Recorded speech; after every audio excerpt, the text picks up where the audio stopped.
Yeah. Walk me through. I'm so the creative process of that. The thing is, I learned what coffees were supposed to do. Agree. That's one thing we're uncovering on this show all the time is how St. Pete is growing. It's always, if you look at what you have in St. Pete, you got everything you want.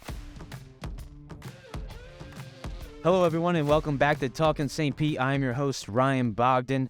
Before we get into today's episode, I wanted to let you know that this is sponsored by Bogdan Homes. So if you know anyone looking to buy, sell, or invest in real estate, please give us a call. Our information is in the description. Enough of that. Now to get into our guest, we have Raphael Perrier, who is the founder and owner with his wife, Sarah, of Kahwa Coffee. You cannot drive around St. Pete without seeing one of his stores. He's keeping us all caffeinated, and we're very thankful to have him here today. Raphael, welcome to the show. Thank you for having me. Yeah, absolutely. And we just discovered prior to recording that we're both Temple graduates, Temple alum here, Philadelphia. Yeah. Represent. Philly, baby. Philly, baby. Yeah. So before we dive into all the fun coffee things, how did you end up at Temple? So I did a French-American school in France. I did a bachelor in 3 years instead of 4. I did 2 years in France, and then the third year was the fourth year in America. And I had a choice between Boston, Philadelphia, Norfolk, and Siena College. Okay. And I chose Philly because I thought it was cool. That was Stanford University. So I graduated from there in 1997. Okay. And then what happened after that? You stayed here? That I wanted a job, but I didn't want to go into corporate. Mm-hmm. I had a bachelor in marketing, body thing. Yeah. And I didn't want to go to corporate, so I found a coffee shop gig. I was a barista. Mm-hmm. And that was my first job. So I worked for a coffee company called La Colombe. I know La Colombe. Yeah, of course. Nice. I worked with them when they had one coffee shop, the one in Rittenhouse Square. We got it. Yeah, I know it well. Yeah. So I worked there, then I managed a shop for 3 years. And then after that, I became the wholesale side, which was restaurant, hotel, cafe, roasting, all that stuff. Yeah. On that side, when they started explaining to New York how to bad. And then after that, I left and did something else. Nice. And so how do you end up in St. Petersburg? My wife, Sarah, was not born. She was Canadian. She's Canadian, but she was born in Canada. But when she was 5, the entire family moved to St. Pete, and the dad was in the building and the construction industry, and they developed a big business in here. And she was here, and she actually moved from here to Philadelphia as well. She went to University of the Arts. Yep. She was a dancer. Nice. Ballerina / modern jazz dancer, and we met at Philly, and then we keep on coming here every winter, a couple of times a year. Pulls you back. Loved it. And I keep on saying we should move. She was like, no, and then at one point she said, okay. So here you are. And then somewhere in the line, the idea for Kahwa comes to be. Where does that fit into the story? So the whole idea, when I left La Colombe, I did a bar nightclub in Philadelphia. Right downtown Philly, the first downtown nightclub down there. It was on 17th and Sansom. Exactly right. Yep. Right across from the Sofitel Hotel. Yep. And then after 3 years of craziness, the wife said enough is enough. So we sold everything and moved down here. And I came down here actually to do a bar nightclub again. I was going to do what Ceviche was at one point in the Ponce de Leon Hotel. Mm-hmm. I was going to take the bottom and do the club, and then the upstairs was going to be the restaurant. And the deal didn't work out, so I looked around. There was no coffee company around at the time. You had Starbucks, obviously, and then Joffrey's and Indigo, I think, at the time. Yep. And so there's a spot for a good coffee company here. And you had the background from La Colombe, so yeah, we knew what we were doing. So right. So where was the first store? Or how did it start? Because I know you're big in the wholesale as well. Yeah, so that's the thing is we started with wholesale only first for 2 years. So we had a warehouse in South St. Pete on 45th and 8th Avenue South. That was our first warehouse, 3,000 square feet. Had some bullet holes in the doors. Oh my god! Yeah, that was kind of like, it was fun, but and that's so Sarah was roasting the coffee, bagging the coffee, and then I was knocking on doors and trying to get some Kahwa sold somewhere. Like I say, it's always easy when you do a restaurant, club, or any kind of retail business. You open the doors, you do the good job, it's busy. When you try to launch a brand, it's a totally different deal because you're asking people to trust you with their business, selling your product, right? And nobody knew about Kahwa. So we had a guy, still around St. Pete, actually. I don't know if you know him, Mickey, from Cafe Organics on Central. Okay. Should I know Mickey? Okay. Good guy. All right. He's a fun guy. He's been around. Yeah. He's from South Africa. Really cool guys. Been on St. Pete for a long time. One of the OG guys, like Steve, and all that stuff. And I approached him as like, I'm like, give me a shot. I was like, yeah, I'll put your coffee in my shop. So we started as our first customer in St. Pete. And then after that, we had a couple of places called Redwoods and The Garden, which were 2 restaurants on Central as well. That was the first group that we had. Those 2 restaurants, more than one. So why did you start with wholesale rather than trying to open a shop right away? Because I believe that the retail really needed the wholesale first. You need the roasting and establish that brand and the roasting first before you go into retail. We're talking, almost 18 years ago. Mm-hmm. So the times were different. Doing a coffee shop at the time was, we believe that creating that brand presence on the street would be a good thing to open the retail after, right? Got it. Yep. Which actually worked, because when we opened the first retail 2 years later, everybody knew who you were, or recognized that brand because you saw them in restaurants, you saw them in coffee shops. So you're like, oh, cool, that's the brand that I know. Now people do it a different way, where they open a shop and then push the wholesale. I truly believe that if you really want to be serious about wholesale, you have to show that you're doing wholesale. It's an entire different deal than 2 different businesses. 100%. Yeah. And I knew that business pretty well. I've done it with La Colombe, which is pretty successful now, Yeah. So for me, it was an easy thing to focus on the roasting, growing the brand, develop the brand, and then do that retail effort. So what was your process with the roasting? Did you take things that you learned from La Colombe? Did you make it your own? You went and sourced your own beans? Walk me through. I'm so the creative process of that. It's, we took 6 months to create the company, if you want. From the time you get the roaster, you order everything, you get your first coffee beans, you create your coffees. We had an idea of where we wanted to go as far as the coffees, meaning that a lot of coffee companies do single origin. Like, you talk the local coffee companies around, it's, simple. You put a bean in there, you roast it. It's pretty easy. Anybody you could do it. I give you beans, you put it on your stove top and you roast coffee. Okay. What we did, and it's different for Kahwa, I think a lot of companies, is similar to La Colombe, where we created blends. So we took a little bit of that coffee, a little bit of that coffee, a little bit of this one, and create something that's at the end what you want. And we do a lot of pre-blending. You have the blending process is a pre-blending and post-blending process. The pre-blending is the most difficult one because you try to create something together without even knowing what they are going to taste together, right? Mm-hmm. I compare that a lot with wine. The wine, 50 years ago, the French was screaming murder, one grape. And then the Americans came in and started blending that stuff. Right. And came out with the best one. Yeah, right. Yeah. What makes all the good ones together. Right? Exactly. Yeah. And now every great wine is a blend. Same thing with the coffee. One single bean is simple, blending is a difference. So that's what we did. We took that knowledge of the blending side of La Colombe, if you want, that I learned, and try and create our coffees, or 4 main coffees. And so trial and error. In those 6 months, how many batches were you like, no, that's not it? I mean, the thing is, I learned what coffees were supposed to do. Okay. Meaning your Brazil is your body. Your Colombian is your acidity. Your Guatemalan is your sweetness. So once you know those coffees, then you start playing with it. So it didn't take you very long. You're saying I'm a professional out here. I didn't even do it. We knew what we were doing. A lot of roasters, start creating something in the garage and say, oh, great, and it tastes like something. Yeah. We knew where we were going. Yeah, we obviously, your vision worked because you guys are supplying, I think I saw 800 different locations. Wow. 1,000 different locations in 14 stores in St. Pete, or how many? 14 stores in Tampa Bay. Okay. So people, greater Tampa Bay area. St. Pete, we have Tampa, we have Sarasota. Right.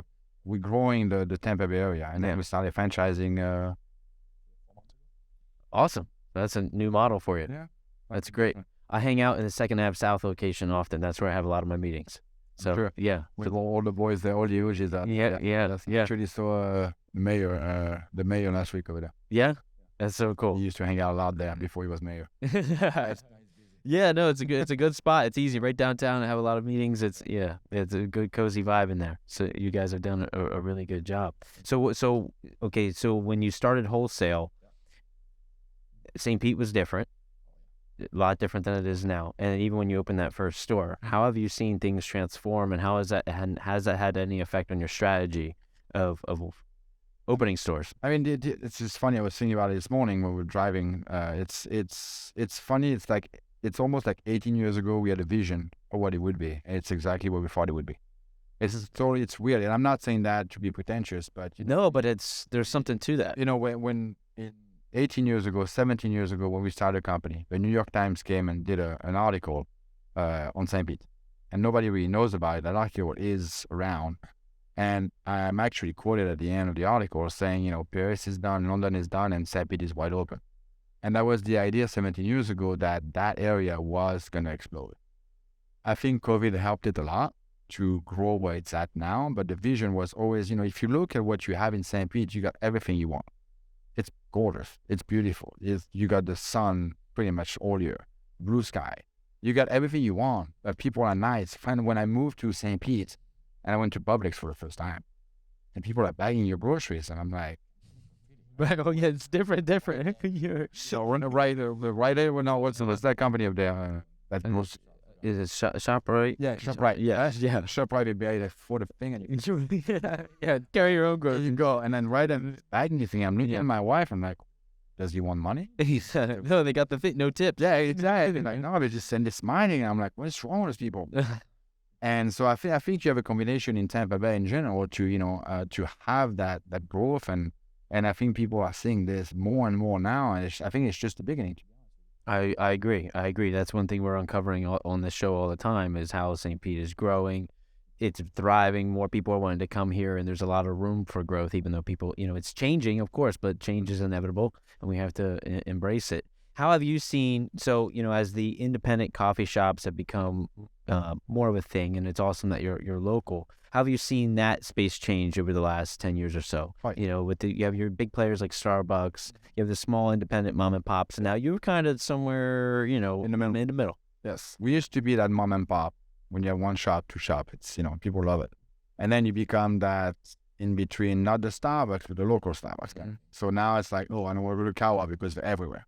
Oh, I love Kahwa because they're everywhere. Right. So it's a game, if you want, with your brand where you try. I think what we've done well as a growing company is support the community. It's a big part of what we do, giving back and try to help everybody we can. I think help us at the end to still grow, but have that community connection in St. Pete, Tampa, Sarasota, all over the place. Mainly, obviously, in St. Pete, that's where we're based. Right. But I think competition is fantastic. I think having other coffee shop locally is great. Is it easy to grow from 1 to 5, 10? No, that's the biggest challenge. I just hope, to be honest, that would push Starbucks and those companies out and have more of the Kahwas around. I think it's a fun thing. I agree. St. Pete is really local and support the locals. Like, there's no tomorrow. I've never seen that. When I moved here, I was very shocked. The community is strong for the local. It's amazing. It's amazing. They'll go around their way just to support local, which is fantastic. But it's the competition that's going. Yeah, it's changed a lot. I think it's fun. I think it's interesting. What are the biggest challenges that you face today? Whether it's on the wholesale side or retail. I mean, it's COVID was a big one. At the shops, I'm sure. I think it created an environment that nobody predicted. I think the rise of cost is really the biggest one right now. I would say the staffing, I think we're lucky that we have a good team. We have good people. I think we have people that work with us for a long time and are still around. I think we're doing things right on that. Does that mean that we're perfect on that? No, we suffer like everybody else. Maybe not as much as restaurant, because a coffee shop is, I think, a better environment, maybe an easier environment to work in. But I think the cost, the rising of cost is just insane. And it is. And the funny thing is I'm not talking about coffee. Coffee is actually the only thing that stayed the same. I'm talking about bags. I'm talking about boxes, not tape. I'm about all the other things that support the coffee. Cups. Yeah. Like the cups themselves just went up the roof. Right. The shipping on containers, the shipping on everything that you do is just crazy. The shipping industry got crazy expensive there for a minute during COVID. Really? Yeah. It was all. I don't know. I was in the shipping industry prior during COVID, and I had inventory stuck with. There was 100+ boats stuck off the port of LA. Wild. So I felt that. I definitely felt the increase in cost. Luckily, the shipping costs have come back down. I think we need to shift somewhere somehow to bring things down. Yeah. It's so expensive out there. I just sometimes don't understand how people do it. It's it's getting. It is, and as more and more people are coming here, we're feeling that within St. Pete too, within housing prices and everything. Yeah, Alone, people can't afford rent. They can't live anywhere. yeah, it is tough for those that have been here and the locals as those from up north and other places are coming down here. Welcome them for sure, but we have to keep costs for those that have been here down as well. I just heard that you guys were the official coffee for the Grand Prix. Is that something that's been ongoing? Was that first time this year? No. Going. That's awesome. Yeah, we love the race. I think it's you always have the negative and the positive on both things, right? People say, oh, it's running down the street for 3 weeks, blah blah blah, which it's true. But I think the impact of the race itself, the exposure that it gives to the city is unreal. When you look at it's funny. I always go to race for the weekend and I record it as well, right? Because I love to see the shots of. It's so different when you're watching it in person or on TV. Yeah. They call it the Monaco of the U.S. And it's true. I mean, like you race on the water. Yep. Right. It's beautiful. It's gorgeous. Yeah. Honestly, when you see it on TV, you're like, oh wait, I live here. That's what we live. Yeah. I mean, you stand on those stands right there, and you look around. You got the alley right there. You got the Manhattan. Yeah. All the theater. You see all the boats off over the water. It's water there. An airport. It is beautiful. Pretty amazing. It is.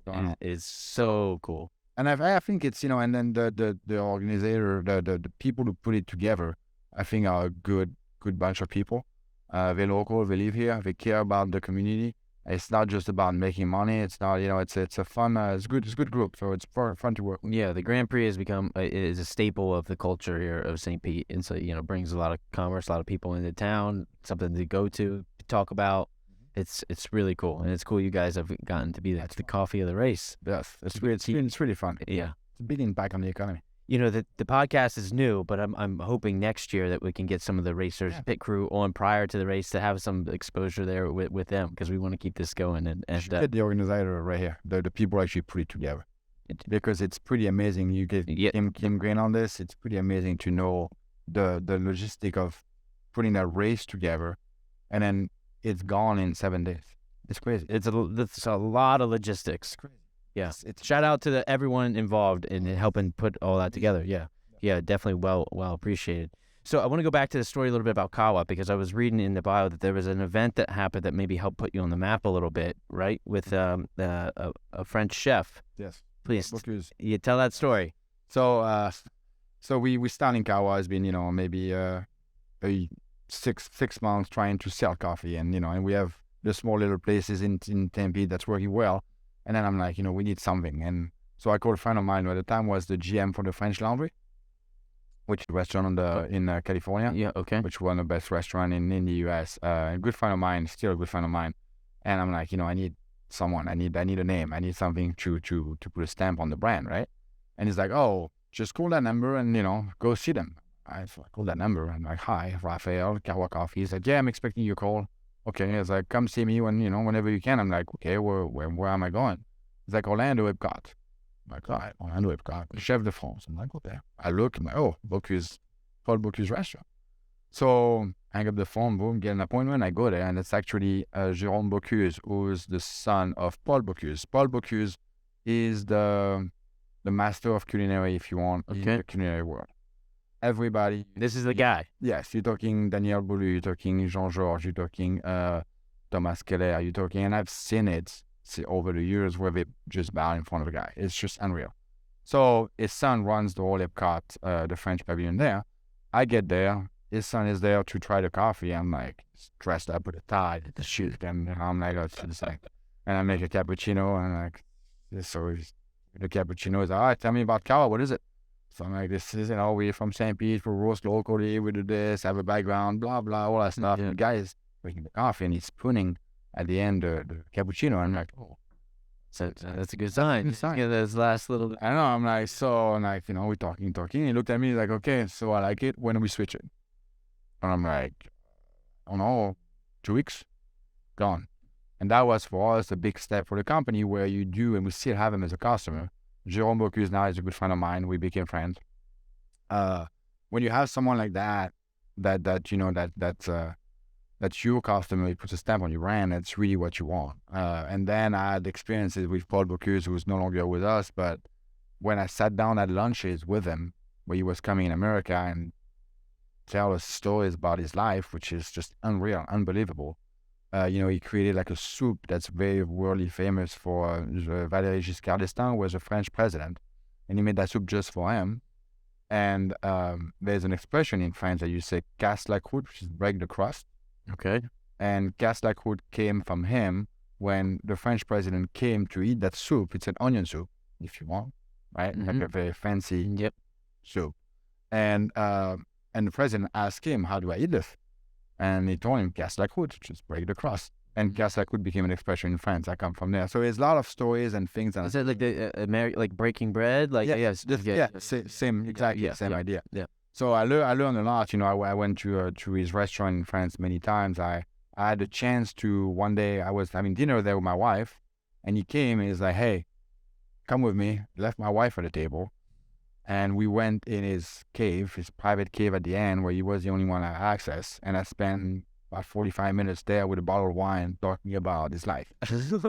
And it's just, a moment like that you never forget. Yeah, so it's and then when you have a chef like that that's using your coffee, then you're able to go after a different restaurant, different hotels. And now you have people that are, I understand. Right, because you have that big support, that backing. So that was a very pivotal moment for Kahwa. It was, yeah, a strategic move by you, So you learned a lot, and you've proven to be, successful in business. Was a lot of that? How much do you attribute to that, to being at La Colombe, or what other things in life led you up to, making these strategic decisions? I mean, I learned a lot. I stayed with La Colombe for, I think, 5 years, and I learned a lot from there, the good, the bad. I'm trying to apply the good. I'm trying to not apply the bad. But again, I think it was pretty good. I was doing with them, and it just, having my own business after that, a nightclub business, was also a good experience. Hospitality in general. So like that, when we started Kahwa, it's funny because I said, I know both hands of the business, the on this side and the other side, the supplying and the being supplied, which helped a lot to be able to create that service and the difference in bringing coffee to customers, where you have a good coffee, great, but what you really want to focus on is your service. They want to be able to call you anytime they need to. They need to, it's you're dealing with high-end, you're dealing with people that need something, they need to answer. So I think it's something that we brought to the area that wasn't there at the time. Yeah. It wasn't just a case coming out of a truck. It was also everything else, right? Training, service, all those things that, are different. Where do you see St. Pete going now? I think it's just the beginning. I think it's just going to explode. People, I was in New York a couple of times last month. Even people in New York are talking about St. Pete right now. That's how. What are they saying? They're saying that's the next area to really go into, and that's why they're all coming here. It's again, when you have the old timers that say, we love our St. Pete the way it was. I agree. I think it's beautiful, but I think we can also do things with St. Pete to grow and still have that St. Pete identity that's still around. Right. Yeah. Like we said, change is inevitable, and you have to cherish the moment now, because it's always going to be changing. And St. Pete has done a great job, like we talked about, keeping things local, so we can keep that vibe still there and just make it bigger, brighter, more foolish, of more local businesses and more support. And that's one thing that is fascinating. So I haven't even been here 2 years yet. You're brand new. I'm brand new. I'm brand new. Let the new guy come in and make a podcast about St. Pete. Yeah, very fun. It is That's fun. what we need. Yeah, but there's so many pockets of communities throughout St. Pete, and if you're a local business owner or you want to start a business in St. Pete, once you get in, you're gonna have tons of support, and people, because that's what everyone wants to do. They don't want to go support. Like granted, everyone loves their Starbucks, but obviously you're doing what? Not everyone. Not everyone, right? No, I'd rather go to Kahwa, honestly. I never hold a meeting at a Starbucks. I always go. I always go downtown. Because it just feels better. So it's homier. Yeah. And I think you support you. That's what I always say. I have a tagline on Facebook. Sometimes whatever we go to obviously all our customers, restaurant to support them. And I always say # support you. That's the idea of what you try to do. Are you gonna have the CEO from Starbucks eating at your restaurant? I don't think so. No. No offense at all. Maybe one day, but I don't Right. think it's gonna be a weekly thing or No. a monthly thing. No. You have the people from Kahwa going to your place. Yeah, So that's fantastic. And you talking about supporting local? Do we have this cool can here? Tell me about what's going on here. So can we see? Yeah, what the best angle? Yeah, center camera here. Yeah, there was awesome art design on this can for an art alliance of St. Petersburg. So what's happening? How did this come to be? So they came to us. Terry came to us from the Art Alliance and said, "Hey, we want to work with you. You guys work with. We've done a lot of charity work with bags. The first one was Evan Longoria, which we did a coffee bag with him and he can donate 100% of proceeds back to charity, Nice. whatever charity he wanted. Then we did NPCF, which is the National Pediatrics Cancer Foundation. We created a hope bag with them. 43% of that bag goes back to the foundation. Why 43? Because there are 43 kids diagnosed a day with cancer in America. So that's a big number for them. Then we did a Big Papi, which is David Ortiz, the baseball player. Same thing for his foundation for her kids that have art issues. Same thing, proceeds go back. So they came to us, hey, what can we do for the art in St. Pete? And I said, hey, what about we create a can, something cool instead of a bag, and then have the artists just Make a design. So is this the only, or is there multiple designs? That's number two. Number two. So the first one was Chad Mize. Okay. You did the first series. This is the second series, and then we're gonna have another. We have 4 cans a year, and then the idea is at the end of the year we're also gonna do a box with all 4 recap in there. That's really cool. 100%. So that can sells for $25, which seems like a lot of money, but all the net proceeds goes back to the foundation. We doubled the endowment that they have with the first donation that we did. So we are working towards something that's fun. Yeah. We're gonna raise millions, maybe not, No. but if we can do 100,000, why not? Why not? Yeah, and it's a cool initiative, and it's a way to get their art out there. So for those that are just listening, it's a blue can that I'm looking at now. It almost looks like the back end of a mermaid's tail, kind of, right? With some blues and purples and everything in there. It's really cool and a really good idea and a great initiative to support St. Pete, which we haven't talked about too much yet on the show of the huge artist community that is here, and we're having some artists and authors. No, yeah, I have some books. It's a big part of it. It is a huge part, and we have some booked out. We're fortunate. And then on the can, another thing, on the can, when you bring the can back, you can just refill it, and you get a discount on your refill. Okay, so are these in all the stores? Yeah. Okay, Yeah. so yeah, if you want to go check out the cool can, go and support all the local artists here in St. Petersburg with the Art Alliance. Go check out a Kahwa and get this sweet can, and you'll have some great coffee. How do you like your coffee? I do a quad latte in the morning. Quad latte in the morning. So what is that? 4 shots of espresso? Oh, you're going all in, all in. And then I do maybe a coffee if I'm around, or not. I do an espresso after lunch. Yeah. So as you're running, you and your wife running this business, walk me through what's your day-to-day look like on a typical day. Typical day, start early, go to one of the shops, get coffee for the wife and I, and go to the office, kind of see what's going on, see where we're at, and deal with a lot of things and hopefully nothing sometimes. But no, I mean it's been a fun ride. I think we're pretty lucky to have a good team around. I don't deal with the same things that I dealt with 5 years ago. As you shouldn't have. Exactly. Your company evolve a lot. I deal also with some wholesale business that we do on our own. We have a distributor that we use mainly for Florida, I would say, and then everything outside Florida, I deal with it. So I deal with that stuff also. Turks and Caicos, we have 4 resorts down there that I deal with also directly. Why? Because the wife wants to go right. Work, sorry. Right. So I do that a lot. We have a cool place also on wholesale called Amangiri. Okay. Amangiri is one of the most exclusive resorts in America. It's located in Utah, at the border of Utah and Arizona, and only, I would say, the rich and famous go there. We met Katy Perry, Justin Bieber.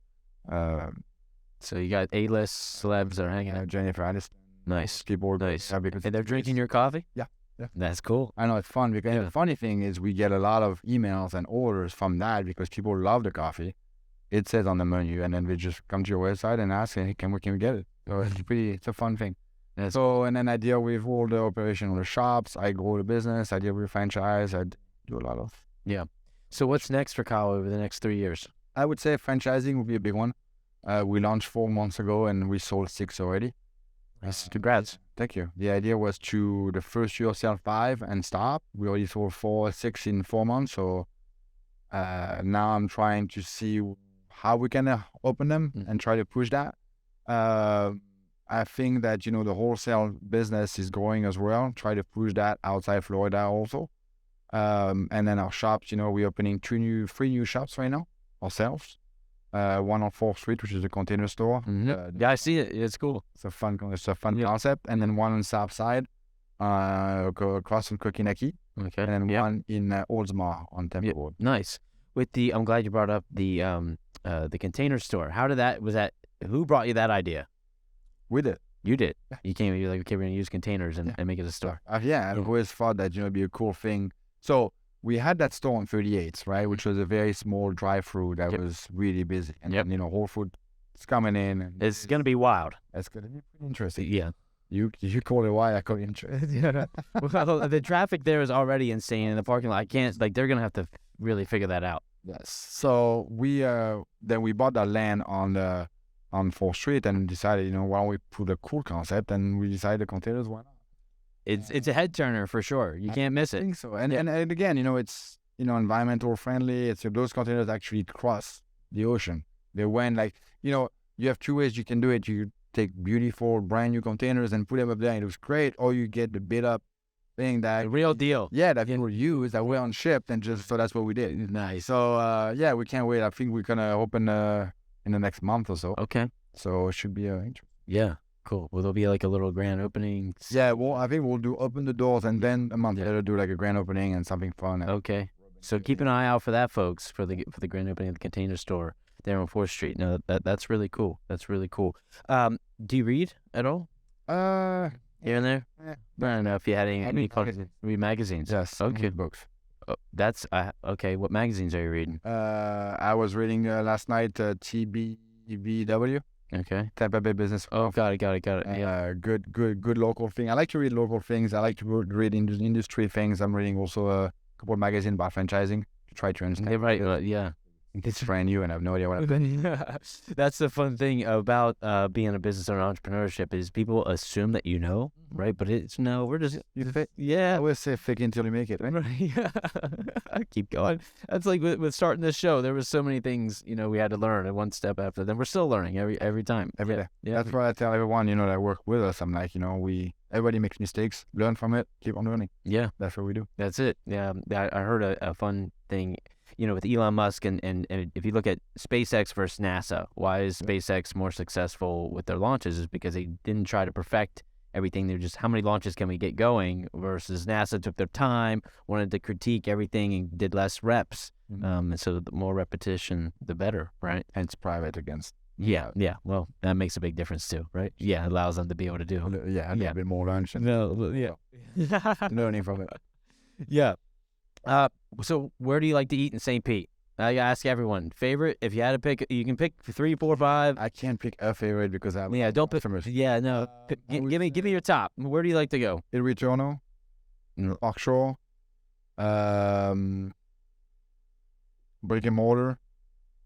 I don't know. These are all good ones that have been said already. Yeah. I mean, I think there's a bit of classics. Your Bacchus is a cool place. Oh, I don't know. You know that one? It's a wine bar on next to Kisses. Okay. Bacchus. Okay. You call it? Okay. Got it. Yeah. We have some cool place in St. Pete. We're lucky. The Wooden Rooster is a fun place. We have also a business that's called Second Diner. Mm-hmm. That's a diner on Second. Yep. That we have. You're the coffee. Yeah. No, we are the owners. Oh, okay, got it. I didn't know that. So I just ate there the other day. Did you? Yeah, it was great. Yeah, it was a Monday morning early. Yeah. So we did that 4 or 5 years ago. Nice. Yeah, no, it's awesome. And that's, I'm glad you did that. And can I make not that I don't know how it would work for the hours. So up north, there's diners everywhere. Yeah, you understand. And they're 24/7. Midtown. Yeah, we did 24/7 when we opened. And what happened? Then what comes? And the time it was, and it's the crowd. It is. So I remember Midtown. Yeah. And it's Little Pete's that was before you shut down. It was a fantastic place. Continental. But, Yeah. Continental, fantastic. right. So right now we're looking into flipping that diner second to like more like a Continental idea. Hey, wouldn't be bad because the Continental is very successful. For those, if you're somehow in Philly, listen to this and you have a Continental, fantastic. Yes. Yes. We gotta go. So it's it's a fun thing that I did that with Jeremy from Cassis, the chef there, and then Reno from Trope. Trope is a great place also for food. I've been there. Central. Yep. I think we have a lot of restaurants and a lot of places that Steve's places are cool too. Park and Rec and all that. The Avenue is classic. Yeah. Yeah, you got the staples. You can't go wrong with that. No. And again, I'm following some. I'm gonna get in trouble. Hey, you can't name them all. There's so many great places in St. Pete. And we're lucky because there are a lot of they're all locals. Like all the Birchwood is a fantastic place. It's all local, and that's why people, when we moved here 15 years ago, you only had chain. Like people's favorite place was Olive Garden. And then you had, Steve Westfall was the first one that had a vision on Beach Drive with 400 Beach, Park Shore first and 400 Beach. That was really the first staples of what could be done on. And then when you looked at the time, it was just no one in the street. Now you go in March, it's packed. It's insane. Yeah. You can't walk anywhere. No, and that can't find parking. And that pier was fantastic. Yeah, the pier is a great addition. As much as everybody criticized it forever and still are criticizing it, I was there on Saturday night for a party for the Grand Prix and the Tick. Yep.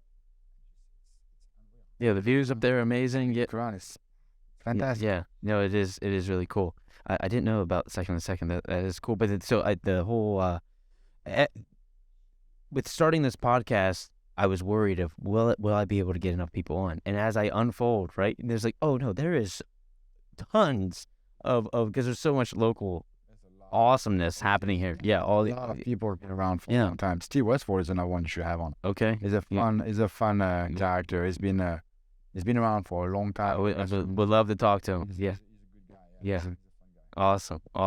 Well, appreciate you coming on, sharing all this awesome story about Kahwa and how we got to where we are today. If you're tired right now and you need to pick me up, go find your closest Kahwa. Go get your coffee. Raphael, appreciate you. Thanks for coming on. And yeah, absolutely. And everyone, we'll see you on the next one. If you've made it this far, like, comment, share, do all the fun things. Go get a coffee. Get the artist can. It's super cool. And appreciate all the love and support. And we'll see you here on the next one. Thank you. That was fun. Fun. It gets a little warm in here, so we have to. Yeah. All right. Yeah, that.